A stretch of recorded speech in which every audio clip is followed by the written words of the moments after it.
Hello. So here's the overview of this week's practice on Thursday. I'd like to say I was really happy with all the players and their listening skills and their effort they were putting out. It was a lot of fun. Some of those players I'm just meeting for the first time, and looking forward to working with all of you throughout the season.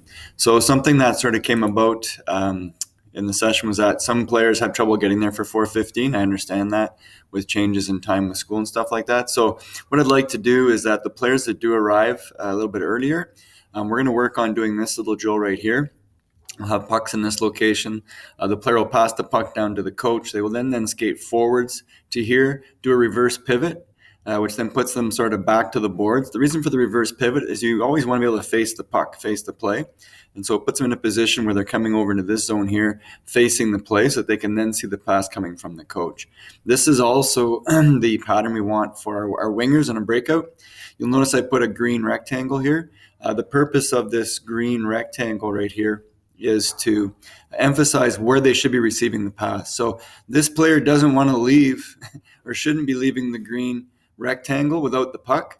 You don't want to get passes up here, especially in U15, because this defenseman will come down and you'll be looking at the ceiling because you'll be lying on the ice, right? So it's important to make sure they get down nice and low in this rectangle so they can get the pass down here and prevent that deep from pinching them. They also want to try to make sure they get that pass while skating, so with movement. That makes it much easier to then make the next play and go from there. So that's what we're going to work on for the players who arrive earlier. Once all the players have arrived, we're going to go to this warm-up again from last time.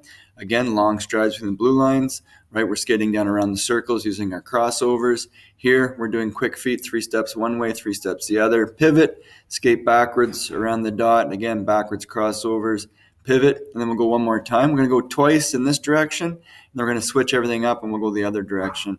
We'll do 2 that way. That'll then move us into this drill here. So it's a bit of a modification from the drill last week. So just sort of fixing some things up, make it a little easier. Same drill at both ends, but basically pucks are here. What will happen is that this player here is going to dump the puck into the corner. The 2 defense are up at the hash marks to start this time. This D player will then go in to then pick up the puck, put himself in this position here. While they're doing that, this defense will skate over for support on this side. They'll go D-to-D pass.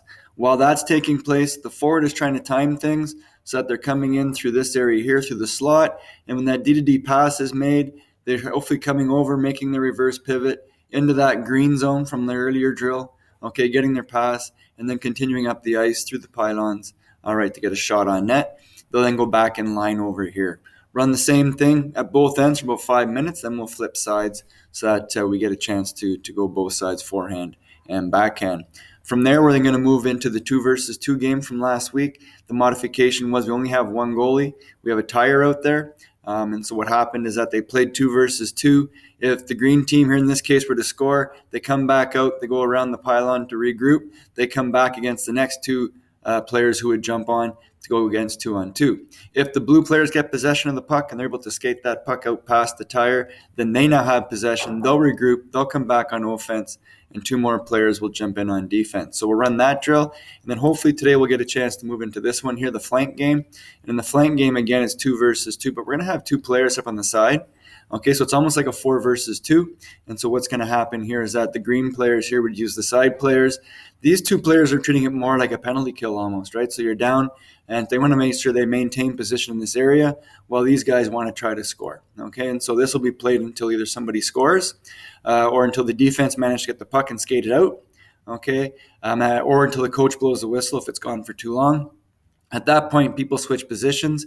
We'll have 2 new players on the flanks. We'll have 2 other players playing offense and 2 new players playing defense. And so that's the plan for tomorrow's practice. So looking forward to seeing everybody there.